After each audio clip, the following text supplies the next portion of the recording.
आप इस समय के महत्व को पहचानिए। परीक्षा के लास्ट दिनों में आपकी मेमोरी बहुत तगड़ी काम करती है। परीक्षा के लास्ट दिनों में आपका शेड्यूल भी बहुत शानदार रहता है। तो इस समय का सदुपयोग कीजिए और रात दिन एक कीजिए। मैं तो कहता हूँ कि जैसे अगर इस समय आप 7-8 घंटे पढ़ रहे हो तो मैं तो कहता हूँ डबल कीजिए इसको, ठीक है ना।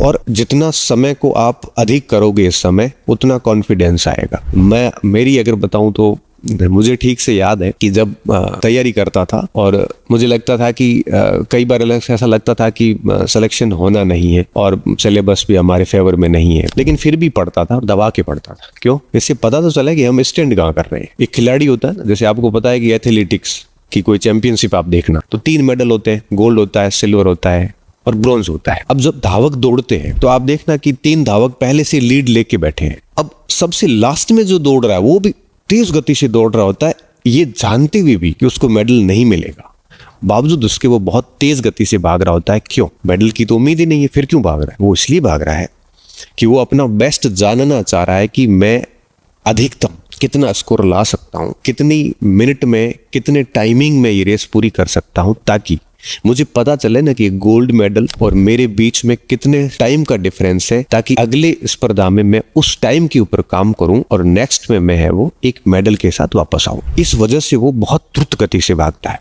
ये जानते हुए भी कि मेडल नहीं मिलना है। इसीलिए ये बात निश्चित तौर पे एक विद्यार्थी के मन मस्तिष्क में ये बात आएगी। चाहे मैं होता तो मेरे भी आती, आप है तो आपकी आ रही, ये स्वाभाविक प्रक्रिया है। आप ये मत समझना कि ये केवल आपके दिमाग में आ रही है।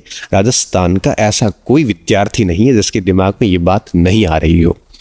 लेकिन जब दिमाग में बात आई गई है तो इसको कवर कैसे किया जा सकता है।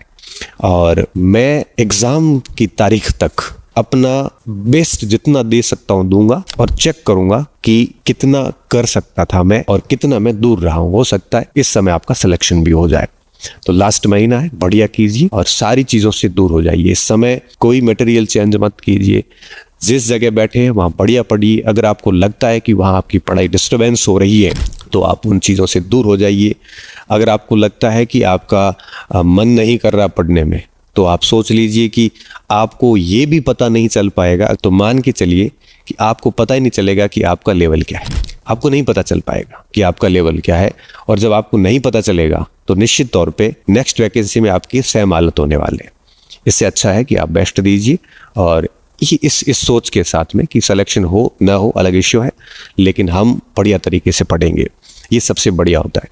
और देखो कई बार बच्चों को दिक्कत आती है कि याद नहीं होता या फिर टाइमिंग सेट नहीं होता। देखो अगर आपकी नियमित दिनचर्या नहीं है, आपको सुबह उठने से लेकर शाम सोने तक का कोई ऐसा फिक्स टाइम टेबल नहीं है, तो मान के चलिए कि आप कुछ नहीं कर पाएंगे, कुछ भी नहीं कर पाएंगे। इसलिए सबसे अपने आप को पहले व्यवस्थित कीजिए बढ़िया तरीके से सुबह से शाम तक, और फिर बढ़िया सा एक शेड्यूल बनाइए और कोशिश करिए कि लास्ट एग्जाम तक आप 2 बार सिलेबस को ठीक तरीके से पढ़ लें।